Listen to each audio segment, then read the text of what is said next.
រឿងមួយនេះចាំផ្ដើមឡើងដោយអូរ៉ុនដែលត្រូវជាតួឯកប្រុសរបស់យើងនៅក្នុងរឿងមួយនេះបានចូលទៅក្នុង Dungeon ដើម្បីសម្លាប់ពួក Monster ដោយអូរ៉ុនក៏មិនត្រឹមតែជា Swordsman ដែលអាចប្រើប្រាស់គុនដាវនោះទេតែក៏ជាដៃ Support ដែលអាចប្រើប្រាស់វេទមន្ត Support បានដូចគ្នាហើយវេទមន្ត Support គឺអាចធ្វើឲ្យនរណាម្នាក់មានថាមពលខ្លាំងជាងមុនឬក៏អាចជួយឲ្យអាវុធរបស់ពួកគេរឹងមាំជាងមុនផងដែរហើយអ្វីដែលកាន់តែពិសេសទៀតនោះដៃ Support មិនត្រឹមតែអាចប្រើប្រាស់វេទមន្ត Support ជួយទៅដល់សមាជិកនៅក្នុងក្រុមប៉ុណ្ណោះទេតែក៏អាចប្រើប្រាស់វាដាក់ទៅលើខ្លួនឯងបានដូចគ្នាចឹងនៅក្នុងក្រុមអ្នកផ្សងព្រេងនីមួយៗគឺមិនអាចខ្វះដៃ Support បានឡើយក៏ប៉ុន្តែវេទមន្ត Support គឺមានចំណុចខ្សោយមួយហើយវាគឺជាពេលវេលាព្រោះវាមិនអាចដំណើរការបានជារៀងរហូតនោះទេហើយវាអាស្រ័យទៅលើភាពធន់និងវេទមន្តរបស់បុគ្គលម្នាក់ៗហើយសម្រាប់អូរ៉ុនវិញវេទមន្ត Support របស់គាត់គឺអាចដំណើរការបានត្រឹមតែ3នាទីប៉ុណ្ណោះអញ្ចឹងគាត់ត្រូវតែ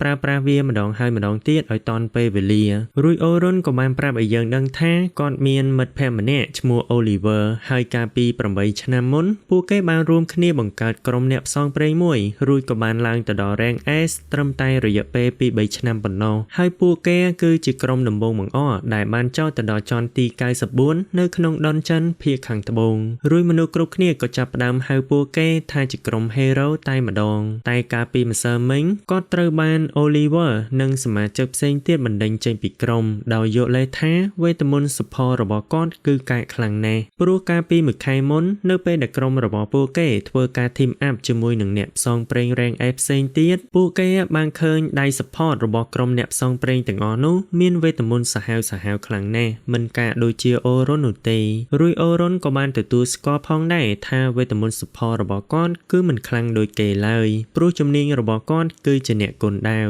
តែដោយសារតែក្រុមរបស់ពួកគេមិនមានដៃ Support ទើបបានជាគាត់សុខចិត្តផ្លាស់ប្ដូរជំនាញពីអ្នកគុនដាវទៅជាដៃ Support បែបនេះព្រោះនៅក្នុងក្រុមគាត់មានសមត្ថភាពប្រើប្រាស់វេទមន្តបានល្អជាងសមាជិកផ្សេងទៀតហើយគាត់បានបង្កើតវេទមន្ត Original ផ្ទាល់ខ្លួនសម្រាប់បំពេញចំណុចខ្វះខាតនៅក្នុងក្រុមហើយពួកគេបានចូលទៅក្នុង Dungeon ចន់ជ្រៅជាងគេបង្អស់ក៏ដោយសារតែវេទមន្តទាំងអស់នោះដែរតែ Oliver ក៏បាននិយាយកាត់ថាពួកគេបានស្វែងរកដៃ Support ថ្មីយកមកជំនួសគាត់បានហើយរួចក៏បានធ្វើឲ្យអូរ៉ុនមានការភ្ញាក់ផ្អើលជាខ្លាំងនៅពេលដែលបានដឹងរឿងនេះតែអ្វីដែល Oliver អាចធ្វើបានគឺមានតែនិយាយពាក្យថាសុំទោសតែប៉ុណ្ណោះរួច Anneli ក៏បាននិយាយថាពួកគេគឺជាក្រុម Hero ហើយពួកគេត្រូវតែបន្តដំណើរទៅមុខទៀតចឹងបើសិនជាអូរ៉ុននៅជាមួយនោះពួកគេនឹងមិនរីកចម្រើននោះឡើយហើយនៅពេលដែលបានឮពាក្យសម្ដីទាំងអស់នោះភ្លាមធ្វើឲ្យអូរ៉ុនមានការខកចិត្តទៅលើពួកគេជាខ្លាំងរួចគាត់ក៏បានសម្រេចចិត្ត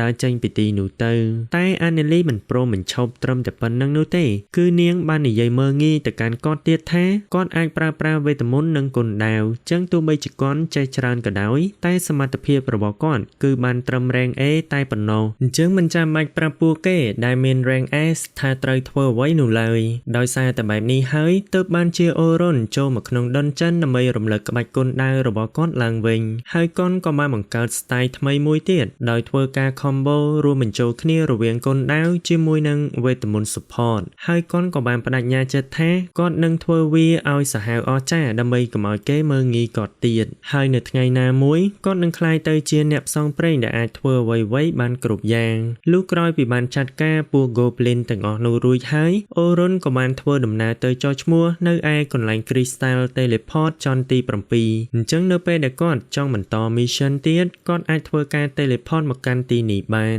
រួចនៅពេលដែលគាត់ចង់ត្រឡប់ទៅវិញក៏ស្រាប់តែមានអ្នកផ្សងព្រេងមួយក្រុមបានរត់មកកាន់ទីនោះហើយតាមរយៈការសន្ទនារបស់ពួកគេគឺមានពួកអុកជាច្រើនបានបង្ហាញខ្លួនហើយពួកគេថែមទាំងបានរត់ចោលក្មេងស្រីម្នាក់ទៀតផងរួចមេក្រុមក៏បាននិយាយថាបើសិនជាពួកគេមិនធ្វើបែបនេះទេនោះពួកគេនឹងស្លាប់ទាំងអស់គ្នាជាមិនខានដំបូងឡើយអូរ៉ុនមិនចង់ពាក់ព័ន្ធជាមួយនឹងរឿងរបស់អ្នកដទៃនោះទេតែដោយសារតែរឿងមួយនេះវាដូចទៅនឹងរឿងរបស់គាត់ខ្លាំងពេកហើយគាត់យល់អារម្មណ៍មួយនេះច្បាស់នៅពេលដែលត្រូវបានគេបោះបង់ចោលរួចគាត់ក៏បានស្ដីបន្ទោសទៅកាន់អ្នកផ្សងព្រេងទាំងអស់នោះរួចក៏បានសម្រេចចិត្តទៅជួយក្មេងស្រីម្នាក់នោះតែម្ដងរីឯក្មេងស្រីម្នាក់នោះវិញនាងកំពុងតែប្រើប្រាស់បេរៀដើម្បីការពារខ្លួនពីការវាយប្រហាររបស់ពូអុកតែដោយសារតែពូអុកមានគ្នាច្រើនពេកអញ្ចឹងបេរៀរបស់នាងមិនអាចទប់ទល់បានយូរនោះទេស្រាប់តែពេលនោះអូរ៉ុនក៏បានចូលមកជួយនាងរួ រួចកូនក៏បានធ្វើការ combo ក្បាច់គុណដាវជាមួយនឹងវេទមន្ត support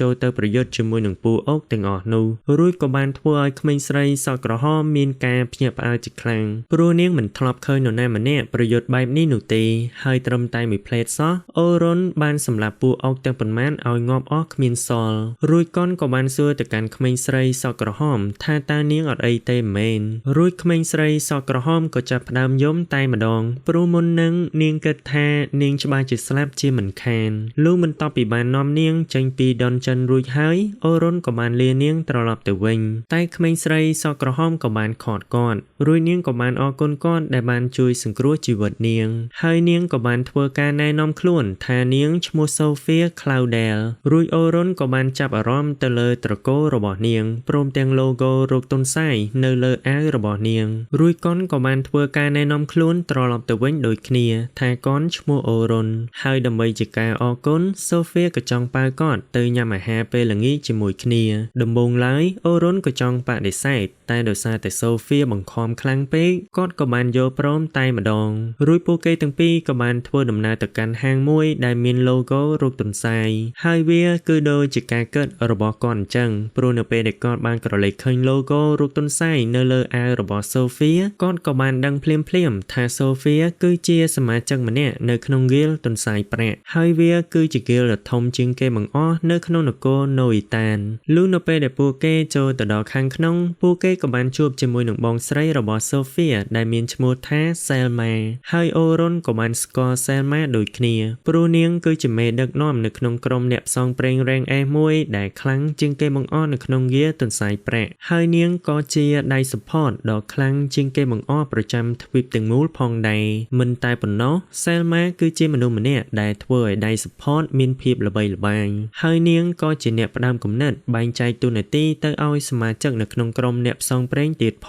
ងដោយដៃ fighter គឺជាអ្នកវាយប្រហារដៃ tank គឺជាអ្នកការពារនិងដៃ support គឺជាអ្នកចាំជួយនៅពីក្រោយអញ្ចឹងតួនាទីទាំង3នេះគឺជាគំនិតរបស់ Selma ហើយវាបានផ្លាស់ប្ដូរទម្លាប់របស់អ្នកផ្សងព្រេងទាំងស្រុងសូម្បីតែក្រុម hero ក៏បានដើរតាមគំនិតរបស់នាងដូចគ្នាដូចនេះហើយបានជាអូរុនផ្លាស់ប្ដូរពីអ្នកគុណដាវទៅជាដៃ support ហើយកាលពីមួយខែមុនក្រុម hero បានឃើញថាមពលដ៏អស្ចារ្យរបស់ Selma នេះហើយទើបបានជាពួកគេសម្រេចចិត្តបណ្ដេញអូរុនចេញពីក្រុមបែបនេះហើយគាត់មិននឹកស្មានថា Selma គឺជាបងស្រីបង្កើតរបស់ Sophia នោះទេតែគាត់ឆ្ងល់ថាហេតុអ្វីមើលទៅនាងដូចជាខឹងគាត់ខ្លាំងម្ល៉េះរីឯមូលហេតុនោះគឺដោយសារតែ Selma បានគិតថាអូរុនចង់អូកាឡាជាមួយនឹងប្អូនស្រីរបស់នាងដែលមានអាយុទៅតែ14ឆ្នាំតែអូរុនក៏បានតបទៅវិញថានាងយល់ច្រឡំហើយព្រោះគាត់គ្រាន់តែចង់ញ៉ាំអាហារពេលល្ងាចជាមួយនឹង Sophia តែប៉ុណ្ណោះ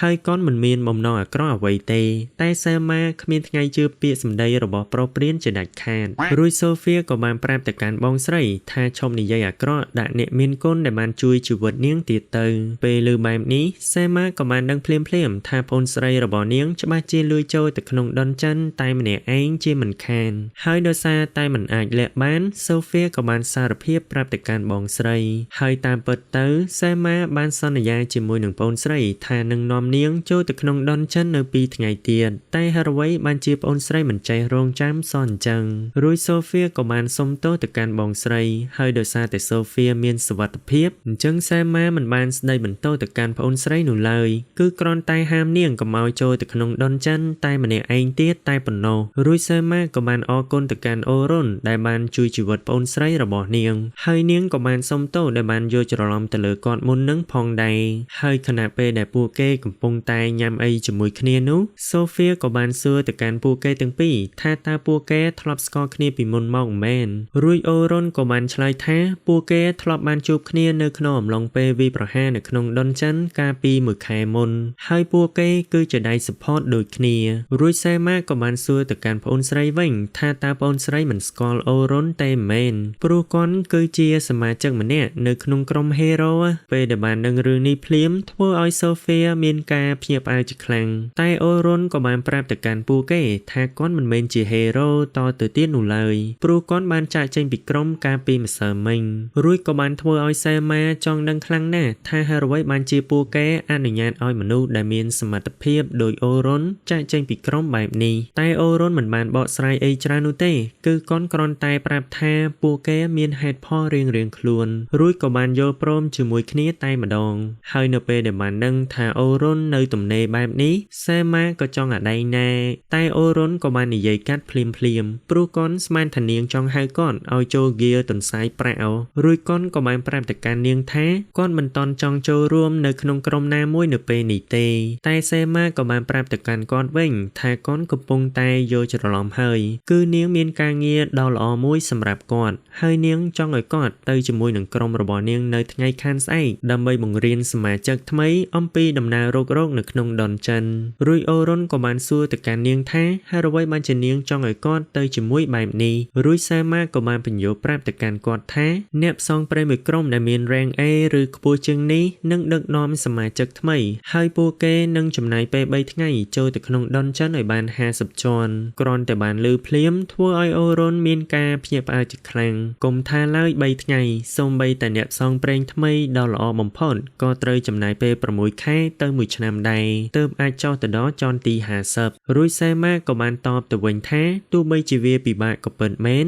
តែមិនមែនមានន័យថាពួកគេធ្វើវាមិនបាននោះទេបើសិនជាពួកគេធ្វើដំណើរតាមផ្លូវកាត់ហើយមួយវិញទៀត sponsor របស់នាងគឺទទួលចង់ឲ្យធ្វើ mission មួយនេះខ្លាំងណាស់រួចអូរុនក៏បានយកឃើញថាបើសិនជា mission មួយនេះពិបាកខ្លាំងម្លឹងនាងគួរតែបដិសេធ sponsor របស់នាងតែបើសិនជានាងយកព្រមធ្វើវាបែបនេះនោះនាងច្បាស់ជាមានហេតុផលអ្វីផ្សេងនៅពីក្រោយជាមិនខានរួចអូរុនក៏បាននិយាយថាបើសិនជាសមាជិកថ្មីដែលមិនអាចសម្លាប់ boss បានដោយខ្លួនឯងតែអាចធ្វើការរុករកនៅចន់ជ្រៅបាននោះវានឹងចំណេញទៅដល់ហ្គាទាំងមូលជាមិនខានគ្រាន់តែបានលឺភ្លាមធ្វើឲ្យសេម៉ាមានការភ្ញាក់ផ្អើលជាខ្លាំងព្រោះនាងមិននឹកស្មានថាអូរុនស្ដាប់នាងតែប៉ុន្មានម៉ាត់សោះគាត់អាចទាយដឹងអំពីស្ថានភាពនោះទេអញ្ចឹងគាត់ឆ្លាតជាងការគិតរបស់នាងឆ្ងាយណាស់រួចនាងក៏បាននិយាយថានៅក្នុងដនចិនពួកគេត្រូវតែសម្លាប់បោះដែលនឹងបង្ហាញខ្លួនរាល់ចន្លោះ10ជាន់ម្ដងហើយវាគឺជារឿងធម្មតាសម្រាប់សមាជិកថ្មីត្រូវរងរបួសឬមួយក៏ត្រូវស្លាប់នៅក្នុងអំឡុងពេលប្រយុទ្ធគ្នាក៏ប៉ុន្តែបើសិនជាពួកគេឲ្យអ្នកផ្សងព្រេងដែលមានបទពិសោធន៍ចូលទៅសម្លាប់ boss ទាំងអស់នោះអញ្ចឹងអ្វីដែលសមាជិកថ្មីត្រូវធ្វើគឺគ្រាន់តែចុះឈ្មោះជាមួយនឹង Crystal Teleport នៅជាន់បន្ទាប់តែប៉ុណ្ណោះហើយពួកគេនឹងអាចធ្វើការរុករកនៅពេលក្រោយចាប់ពីជាន់មួយនោះបានជាមិនខានដោយនេះហើយបានជានាងចង់ឲ្យអូរុនទៅជាមួយនាងបែបនេះរួចអូរុនក៏បានតបទៅវិញថា mission មួយនេះគឺមានសារៈសំខាន់សម្រាប់ហ្គាលទន្សាយប្រាក់ខ្លាំងណាស់អញ្ចឹងបើសិនជាឲ្យអ្នកក្រៅដូចជាគាត់ចូលរួមដែរតើវាអត់អីទេមែនរួចសេម៉ាក៏បានប្រាប់ទៅកាន់គាត់ថាកុំឲ្យបារម្ភទៅលើរឿងនេះអីព្រោះនាងគោរពនិងឲ្យតម្លៃទៅលើសមត្ថភាពរបស់គាត់ពេលឮបែបនេះធ្វើឲ្យអូរុនមានការភ្ញាក់ផ្អើលខ្លាំងមែនទែនព្រោះគាត់មិននឹកស្មានថាសេម៉ាឲ្យតម្លៃមកលើគាត់ក្នុងនាមជាដៃ support នោះទេហើយក៏បានធ្វើឲ្យគាត់មានការសប្បាយចិត្តជាខ្លាំងក៏ប៉ុន្តែគាត់ត្រូវបានគេបណ្តេញចេញពីក្រុម hero ដោយសារតែវេទមន្តរបស់គាត់កើតជាងវេទមន្តរបស់នាងនៅក្នុងអំឡុងពេលធ្វើការ team up ជាមួយគ្នាកាលពី1ខែមុនដោយនេះគាត់មិនចង់ត្រឡប់ទៅធ្វើជាដៃ support ម្ដងទៀតនោះទេព្រោះគាត់មិនចង់មានការស្ដាយក្រោយម្ដងទៀតនោះឡើយរួចអូរុនក៏បានសុំបដិសេធសំណើរបស់នាងតែម្ដងហើយក៏បានយកលេសថាក៏រវល់ធ្វើការងារផ្ទាល់ខ្លួនរួចសូហ្វៀក៏បានជួយនិយាយព្រោះនាងក៏នឹងចូលរួមនៅក្នុង mission មួយនោះដូចគ្នាអញ្ចឹងបើសិនជាបានគាត់ទៅជាមួយនោះនាងនឹងសប្បាយចិត្តជាមិនខានហើយដោយសារតែមិនចង់ឲ្យនាងពិបាកចិត្តអូរុនក៏បានយកព្រមតែម្ដងតែគាត់មានលក្ខខណ្ឌមួយព្រោះគាត់បានផ្លាស់ប្ដូរជំនាញធ្វើជាអ្នកគុនដាវអញ្ចឹងបើសិនជាគាត់ទៅគឺគាត់នឹងទៅក្នុងនាមជាអ្នកគុនដាវមិនមែនជាដៃ support នោះទេរួចសេម៉ាក៏បានយកព្រមហើយនាងក៏បានគិតនៅក្នុងចិត្តថាបើសិនជាមានរឿងអាក្រក់កើតឡើងនោះគាត់នឹងត្រឡប់ទៅធ្វើជាដៃ support វិញជាមិនខាន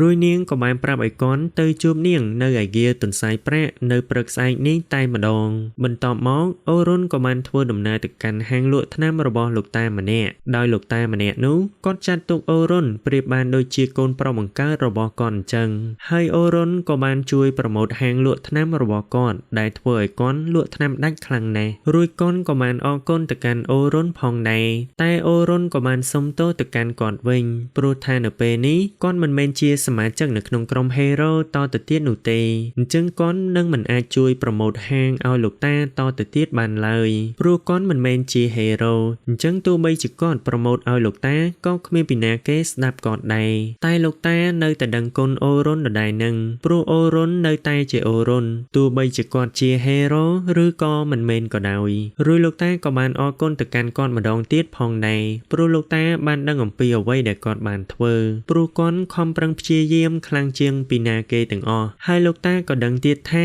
ចាប់ពីពេលនេះតទៅគាត់នឹងឮពាក្យថាអរគុណញឹកញាប់ជាងមុនជាមិនខានហើយពាក្យទាំងអស់នេះគឺមានន័យថានឹងមានមនុស្សច្រើនណាស់ដែលត្រូវការជំនួយពីគាត់អញ្ចឹងគាត់ត្រូវតែរក្សាទុកពាក្យទាំងអស់នោះនៅពេលដែលគាត់ឮពួកវាគ្រប់យ៉ាងគឺទៅតែចាប់ផ្ដើមតែប៉ុណ្ណោះអញ្ចឹងគាត់គ្រាន់តែធ្វើអ្វីដែលគាត់គិតថាល្អជាទីបំផុតត្រូវរស់សម្រាប់ខ្លួនឯងនិងជួយអ្នកដទៃហើយមិនថាមានរឿងអ្វីកើតឡើងក៏ដោយក៏លោកតានឹងនៅខាងគាត់ជានិច្ចពេលដែលបានលើពាក្យលើកទឹកចិត្តទាំងអស់នោះភ្លាមធ្វើឲ្យអូរុនទប់ទឹកភ្នែកមិនជាប់នោះឡើយរីឯនៅខាងសែលម៉ាណែវិញនាងក៏បានយកដំណឹងដែលអូរុនចាកចេញពីក្រុម Hero ទៅប្រាប់ប្រូភ្នែក4ដែលត្រូវជាប្រធាននៅក្នុងហ្គីលទន្សាយប្រាក់ហើយវាគឺជាការខាតបង់ដ៏ធំមួយសម្រាប់ក្រុម Hero បើសិនជាមិនមានអូរុនទេពួកគេនឹងខ្សោយជាងមុនជាមិនខានព្រោះអូរុនបានជួយឲ្យក្រុម Hero ឡើងទៅដល់កម្រិតមួយដែលពួកគេមិនអាចធ្វើបានហើយទោះបីជា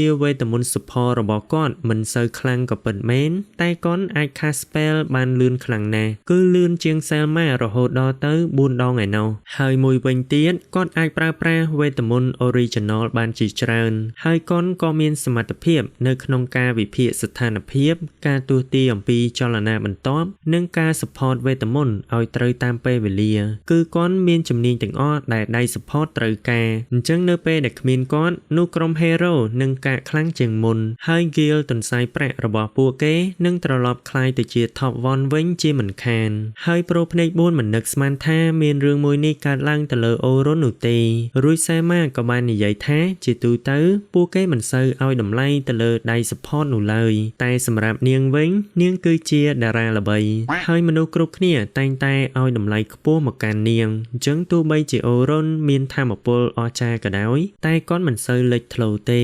លុះព្រឹកឡើងអូរុនក៏បានធ្វើដំណើរទៅជួបជាមួយនឹងសែលម៉ានៅឯហ្គីលទន្សាយប្រាក់ហើយមើលទៅទឹកមុខរបស់គាត់នៅពេលនេះគឺរួសរាយជាងម្សិលមិញឆ្ងាយណាស់ប្រហែលជាគាត់អាចកាត់ចិត្តពីក្រុម Hero បានហើយរួចសែលម៉ាក៏បាននាំគាត់ទៅជួបជាមួយនឹងប្រូភ្នែក4ហើយក្រោយពីបានធ្វើការណែនាំខ្លួនរួចហើយពួកគេក៏បានបញ្យល់ទៅកាន់គាត់អំពី mission មួយនោះគឺដូចជាសែលម៉ាបានប្រាប់ទៅកាន់គាត់កាលពីម្សិលមិញអញ្ចឹងថាពួកគេនឹងចូលទៅក្នុង Dungeon ចាប់ពីជាន់ទី1ដល់ជាន់ទី51នៅក្នុងរយៈពេល3ថ្ងៃដោយនៅថ្ងៃទី1ពួកគេត្រូវតែចុះឲ្យដល់ជាន់ទី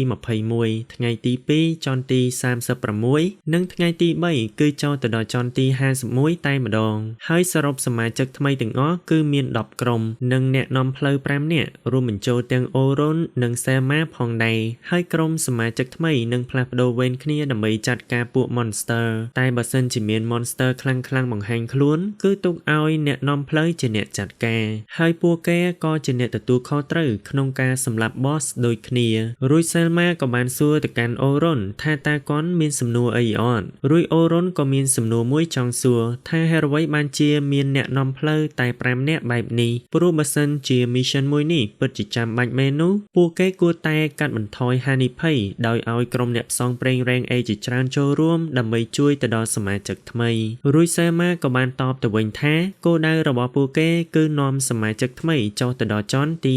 51ហើយមូលហេតុដែលពួកគេមិនចង់ឲ្យអ្នកផ្សងព្រេងចាស់ច្រើនចូលរួមនោះគឺដើម្បីទុកឱកាសឲ្យសមាជិកថ្មីទទួលបានបទពិសោធន៍ហើយជួយពួកគេឲ្យរីកចម្រើនជាងមុនពេលឮបែបនេះអូរុនក៏បានដឹងយ៉ាងច្បាស់ថាវាមិនមែនជាហេតុផលពិតនោះទេហើយប្រហែលជាគាត់គឺជាអ្នកក្រៅហើយទៅបានជាពួកគេមិនព្រមប្រាប់ការពិតមកកាន់គាត់បែបនេះរួចគាត់ក៏មិនបានសួរនាំអីច្រើនទៀតទៅកាន់ពួកគេនោះដែរហើយក៏បានយកព្រមជួយពួកគេតែម្ដងបន្ទាប់មកប្រូភ្នែក4ក៏ចង់ឲ្យលុយពីកាក់មាសមុនទៅកាន់អូរុនហើយនៅពេលដែល mission មួយនេះទទួលបានជោគជ័យនោះគាត់នឹងទទួលបាន10កាក់មាសបន្ថែមទៀតតែអូរុនក៏ចង់បដិសេធព្រោះលុយទាំងអស់នេះច្រើនពេកហើយវាគឺអាចចាយបានរហូតដល់ទៅ1ឆ្នាំពេញឯណោះរួចសេម៉ាក៏បាននិយាយថាពួកគេឲ្យ ឲ្យតម្លៃទៅលើសមត្ថភាពរបស់គាត់អញ្ចឹងលុយទាំងអស់នេះគឺមិនច្រើនទេហើយពួកគេក៏បានណាត់ជួបគ្នានៅថ្ងៃស្អែកនៅច្រកចូលដនចិនតែម្ដងហើយនៅថ្ងៃបន្ទាប់អូរុនក៏បានធ្វើដំណើរទៅកាន់ច្រកចូលដនចិនហើយក៏បានឃើញសមាជិកថ្មីជាច្រើននៅទីនោះរួចសែលម៉ានិងសូហ្វីក៏បានចេញមកស្វាគមន៍គាត់រួចកូនក៏បានសរសើរទៅកាន់សូហ្វីថាឯកសណ្ឋានសមាជិកថ្មីគឺសមជាមួយនាងខ្លាំងណាស់រួចក៏បានធ្វើឲ្យសូហ្វីអៀនមុខឡើងក្រហមហើយនៅពេលដែលបានឃើញអូរុនពូកែញ៉ែស្រីបែបនេះសេម៉ាក៏បានសួរទៅកាន់គាត់ថាតើកូនមានសង្សារមែនទើបបានជាពូកែញ៉ែម៉េះតែអូរុនក៏បានតបទៅវិញថាគាត់មិនមានទេហើយមូលហេតុដែលគាត់ទម្លាប់និយាយបែបនេះគឺដោយសារតែមានសមាជិកស្រីៗនៅក្នុងក្រុមហេរ៉ូហើយពួកគេធ្លាប់បានរស់នៅក្នុងវិមានជាមួយគ្នារួចសូហ្វីក៏បានសួរទៅកាន់អូរុនថាតើសប្តាហ៍ថ្ងៃនេះគាត់ស្នាក់នៅឯណា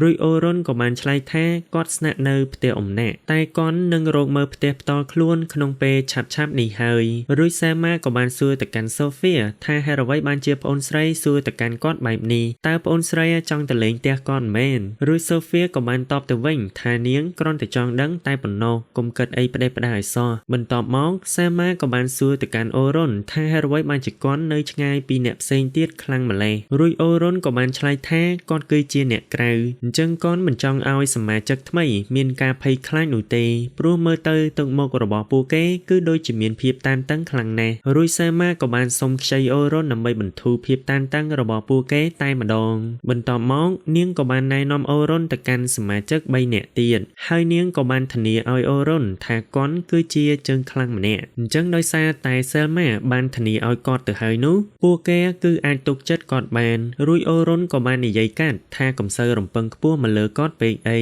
ហើយកុនក៏បានធ្វើការណែនាំខ្លួនថាកុនគឺជាអ្នកគុនដាវដែលត្រូវជាដៃ fighter ចំណែកឯប្រូសក់ខៀវនិងប្រូសក់លឿងពួកគេទាំងពីរគឺជាដៃ tank ហើយចៃសក់ខ្លីគឺជា healer រីឯ Selma គឺជាដៃ support រួចអូរុនក៏បានគិតនៅក្នុងចិត្តថាបើសិនជាគាត់មិនបានចូលរួមទេនោះច្បាស់ជាមានដៃ fighter ម្នាក់ទៀតយកមកជំនួសគាត់ជាមិនខានហើយតាមពិតទៅក្រុមរបស់ Selma គឺបានបាត់បង់ដៃ fighter ដ៏ខ្លាំងម្នាក់ហើយពួកគេមិនបានឈានជើងទៅមុខសូម្បីតែមួយជំហានតាំងពីមួយឆ្នាំមុនមកម្ល៉េះហើយពួកគេក៏មិនអាចយកអ្វីដែលពួកគេបានបាត់បង់ត្រឡប់មកវិញបានដែរហេតុនេះហើយបានជានាងត្រូវការជំនួយពីអូរុនតែកុនបែរជាស្ម័គ្រចិត្តធ្វើជាអ្នកគុនដាវទៅវិញអញ្ចឹងបើសិនជាគាត់អាចធ្វើវាបានមែននោះគ្រប់យ៉ាងនឹងប្រសើរឡើងជាមិនខានបន្ទាប់មកពួកគេក៏បាននាំគ្នាទៅស្វាគមន៍សមាជិកថ្មីហើយមើលទៅទឹកមុខម្នាក់ៗគឺមិនសូវស្រស់ស្រាយប៉ុន្មាននោះទេព្រោះដោយសារតែពួកគេមានការភ័យខ្លាចនោះឯងតែសែលម៉ាក៏បានប្រាប់ទៅកាន់ពួកគេថាកុំឲ្យបារម្ភអីព្រោះនាងបានអញ្ជើញមនុស្សដ៏ខ្លាំងអស្ចារ្យម្នាក់មកជួយពួកគេហើយម្នាក់នោះគឺជាអូរុននេះឯងព្រោះគាត់ធ្លាប់បានចុះទៅដល់ចន្ទទី94ដែលពួកគេមិនធ្លាប់ទៅដល់នោះឡើយអញ្ចឹងបើសិនជាពួកគេចង់ក្លាយទៅជាអ្នករុករកនៅក្នុងដនចិនពួកគេច្បាស់ជាស្គាល់គាត់ជាមិនខានព្រោះគាត់គឺជាអតីតសមាជិកនៅក្នុងក្រុមហេរ៉ូហើយគាត់ស្គាល់អំពីដនចិនមួយនេះច្បាស់ជាងនរណាទាំងអស់រួចក៏បានធ្វើឲ្យគ្រប់គ្នាមានការភ្ញាក់ផ្អើលជាខ្លាំងហើយពួកគេក៏មានកម្លាំងចិត្តឡើងវិញផងដែររួចអូរុនក៏បានប្រាប់ទៅកាន់សែលម៉ាថាមុននឹងនាងសប្រៃពួកគេខ្លាំងជ្រុលហើយតែសែលម៉ាមិនបានគិតអញ្ចឹងនោះទេព្រោះគាត់ពិតជាបានចុះទៅដល់ចន្ទទី94មែនហើយផ្នែកមួយទៀតនៃការងាររបស់ពួកគេគឺត្រូវប្រកាសថាសមាជិកថ្មីអាចមានពេលសម្រាកនិងផ្ដោតទៅលើដនចិនហើយតាមពិតទៅមូលហេតុដែលអូរុនចង់ក្លាយទៅជាហេរ៉ូគឺដើម្បីជួយទៅដល់ហាងលក់ថ្នាំរបស់លោកតាតែប៉ុណ្ណោះរួចសែលម៉ាក៏បានប្រាប់ឲ្យអូរុនធ្វើជាអ្នកដឹកនាំទៅលើក្រុមទី10ហើយពួកគេគឺជាសមាជិកថ្មីដែលមានទេពកោសល្យខ្លាំងណាស់អញ្ចឹងបើសិនជាពួកគេអាចរៀនធ្វើការងារជាក្រុមបាននោះពួកគេនឹងចុះទៅដល់ចន្ទទី51យ៉ាងងាយស្រួលជាមិនខានហើយនៅពេលដែលបានឃើញក្រុមទី10មានតែសមាជិក3នាក់បែបនេះធ្វើឲ្យអូរុនមានការភ្ញាក់ផ្អើលជាខ្លាំងព្រោះក្រុមដែលមានសមាជិកតិចគឺត្រូវប្រឈមមុខជាមួយនឹងគ្រោះថ្នាក់ខ្ពស់រួចក្មេងប្រុសសលឿងក៏បានប្រាប់ទៅកាន់គាត់ថាមូលហេតុដែលពួកគេមានគ្នាតិចនោះគឺដោយសារតែពួកគេសុទ្ធតែជាជើងខ្លាំងហើយអ្នកផ្សេងទៀតមិនអាចតាមពួកគេទាន់បានទេរួចពួកគេក៏បានធ្វើការណែនាំខ្លួនម្នាក់ម្ដ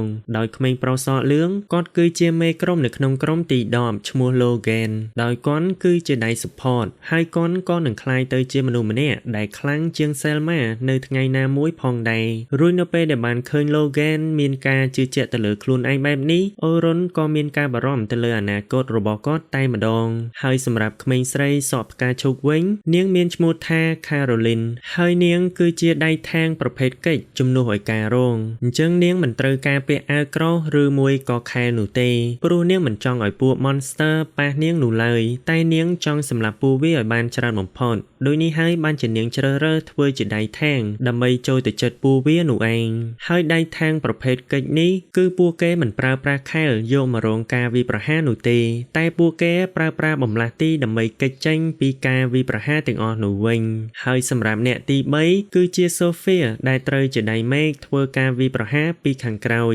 អញ្ចឹងនៅពេលដែលបានឃើញពួកគេមិនចោលសម្រុងគ្នាបែបនេះអូរុនក៏បានដឹងមុនយ៉ាងច្បាស់ថា mission មួយនេះគឺដឹងតែមិនស្រួលនោះឡើយតែនៅពេលដែលពួកគេចាប់ផ្ដើមធ្វើ mission ភ្លាមគឺថាម្នាក់ពិតជាយកចិត្តទុកដាក់ខ្លាំងណាស់រួច Caroline ក៏បានសួរទៅកាន់អូរុនថាហេតុអ្វីបានជាសមាជិកនៅក្នុងក្រុម Hero ដូចជាគាត់មកចូលរួមនៅក្នុង mission មួយនេះអញ្ចឹងតើគាត់មិនគិតថា gear របស់ពួកគេគឺជាគូប្រជែងជាមួយនឹងក្រុមរបស់គាត់ទេមែនតែអូរុនក៏បានតបទៅវិញថាគាត់បានចាកចេញពីក្រុម Hero បាត់ទៅហើយរួចក៏បានធ្វើឲ្យនាងមានការភ្ញាក់ផ្អើលជាខ្លាំងព្រោះមនុស្សគ្រប់គ្នាគឺសុទ្ធតែស្រឡាញ់ចូលចិត្តក្រុម Hero តែគាត់បែរជាចាកចេញពីក្រុម Hero ទៅវិញរួចនាងក៏បានសួរចង់ដឹងអំពីមូលហេតុតែម្ដងតែអូរុនមិនព្រមប្រាប់ទៅកាន់នាងនោះទេរួច Caroline ក៏បានដូរប្រធានបទហើយក៏បានសួរទៅកាន់អូរុនថាតើគាត់ជាមួយនឹង Sophia ធ្លាប់ស្គាល់គ្នាពីមុនមកមែនរួចអូរុនក៏បានឆ្លើយថាពិតមែនហើយមូលហេតុដែលនាងចង់ដឹងនោះគឺដោយសារតែ Sophia ធ្លាប់បាននិយាយថានឹងមានមនុស្សដ៏អស្ចារ្យម្នាក់មកទីនេះជាមួយនឹងពួកគេអញ្ចឹងអូរុនច្បាស់ជាមនុស្សដ៏អស្ចារ្យម្នាក់ដែល Sophia ចង់សម្ដៅជាមិនខានរួច Sophia ក៏បានតបថាពិតមែនហើយព្រោះអូរុនគឺជាអ្នកដែលបានជួយជីវិតរបស់នាងហើយគាត់ពិតជាខ្លាំងណាស់មិនតែប៉ុណ្ណោះគាត់ធ្លាប់ជាសមាជិកនៅក្នុងក្រុម Hero ទៀតផងអញ្ចឹងបើសិនជាមានគាត់នៅទីនេះនោះពួកគេនឹងមិនចាំបាច់បារម្ភអ្វីទាំងអស់ហើយតាមពិតទៅមូលហេតុដែល Caroline លើកយករឿងមួយនេះមកនិយាយគឺដើម្បីជួយឲ្យ Sophia ឈប់មានការភ័យខ្លាចនោះឯងហើយមើលទៅនាងពិតជាមានការគិតគូរបានល្អខ្លាំងណាស់ស្រាប់តែពេលនោះក៏មានសត្វចចកពីរក្បាលចង់ធ្វើការវាយប្រហារទៅលើពួកគេពីខាងក្រោយតែពួកវាក៏បានជាប់អន្ទាក់របស់អូរុនព្រោះគាត់បានដាក់អន្ទាក់មួយនេះដើម្បីចាត់ការពួក monster ដែលធ្វើការវាយប្រហារពីខាងក្រោយនោះឯងព្រោះដោយសារតែពួកគេគ្មានពេលច្រើនចឹងគាត់មិនចង់ចំណាយពេលឥតប្រយោជន៍ដើម្បីប្រយុទ្ធជាមួយនឹងពួកវានោះឡើយ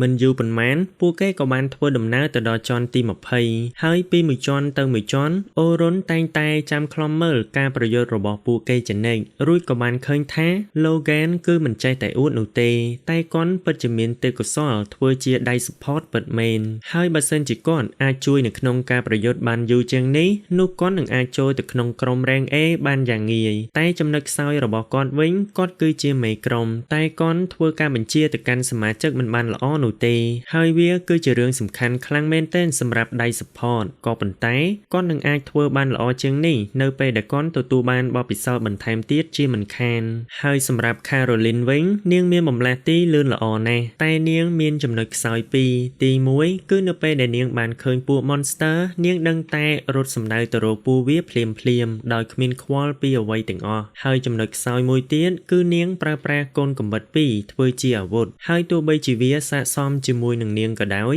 តែវាមិនអាចជួយអ្វីបានច្រើនទៅដល់ក្រុមនោះទេរីឯ Sophia វិញទោះបីជានាងមិនគួរឲ្យចាប់អារម្មណ៍ដោយពីអ្នកមុននឹងក៏ដោយតែថាមពលរបស់នាងគឺខ្លាំងជាងសមាជិកថ្មីឆ្ងាយណាស់ហើយនាងក៏មិនសូវមានចំណុចខ្វះខាតច្រើនដែរលុះបន្ទាប់ពីពួកគេបានចាត់ការ boss នៅជាន់ទី20រួចហើយពួកគេក៏បានបន្តដំណើរទៅកាន់ជាន់ទី21ដើម្បីចុះឈ្មោះជាមួយនឹង Crystal Teleport នៅទីនោះរួចពួកគេក៏បានផ្អាក mission ត្រឹមតែប៉ុណ្្នឹងសិនចាំថ្ងៃស្អែកពួកគេនឹងបន្តដំណើរទៅមុខទៀតរួច Selma ក៏បានសួរទៅកាន់អូរុនថាតើគាត់រីករាយជាមួយនឹងការងារមួយនេះដែរឬទេរួចអូរុនក៏បានតបទៅវិញថាដូចជាអ្វីដែលនាងបាននិយាយអញ្ចឹងព្រោះក្រុមទីដំគឺសុទ្ធតែជាអ្នកដែលមានទេពកោសល្យតែពួកគេមិនទាន់ចេះធ្វើការងារជាក្រុមនោះទេជាពិសេសគឺជាដៃថាង Caroline នឹងហ្មងរួច Selma ក៏បានប្រាប់ទៅកាន់គាត់ថាបើប្រៀបធៀបជាមួយនឹងការពីលើកមុនវិញ Caroline គឺរីកចម្រើនជាងមុនឆ្ងាយណាស់រួចពួកគេក៏បានបំបែកផ្លូវគ្នាហើយក៏បានណាត់ជួបគ្នាម្ដងទៀតនៅថ្ងៃស្អែកផង ដែរលុះស្អែកឡើងពលមានដែលក្រុម Hero ជ្រើសរើសដៃ support ថ្មីក៏បានចុះផ្សាយតាមកាសែតហើយវាមានន័យថារឿងដែលអូរុនត្រូវបានគេបណ្តេញចេញពីក្រុម Hero គឺត្រូវបានប្រកាសជាសាធារណៈហើយបើសិនជាសមាជិកថ្មីបានអានកាសែតមួយនេះនោះពួកគេនឹងផ្លាស់ប្ដូរគំនិតរបស់ពួកគេដែលមានចំពោះគាត់ជាមិនខានអញ្ចឹងដោយសារតែមិនអាចផ្លាស់ប្ដូរអ្វីបានអូរុនក៏បានបណ្ដោយតាមនឹងតែម្ដងរួចគាត់ក៏បានធ្វើដំណើរទៅកាន់ដុនចិនទៀតទៅតែនៅតាមផ្លូវគាត់ក៏បានជួបជាមួយនឹងមិត្តចាស់របស់គាត់ម្នាក់ដែលមានឈ្មោះថាលូណាហើយនាងក៏ជាសមាជិកនៅក្នុងក្រុម Hero ម្នាក់ដែរហើយទោះបីជាសមាជិកផ្សេងទៀតចាប់ផ្ដើមនាំគ្នាស្អប់គាត់ក៏ដោយតែលូណាគឺជាមនុស្សតែម្នាក់គត់ដែលតែងតែធ្វើល្អដាក់គាត់កន្លងមកហើយនៅថ្ងៃដែលគាត់ត្រូវបានគេបណ្តេញចេញពីក្រុម Hero លូណាមិនបាននៅទីនោះទេព្រោះនាងបានត្រឡប់ទៅផ្ទះវិញដើម្បីធ្វើរឿងមួយចំនួនតែបើសិនជាលូណានៅទីនោះវិញ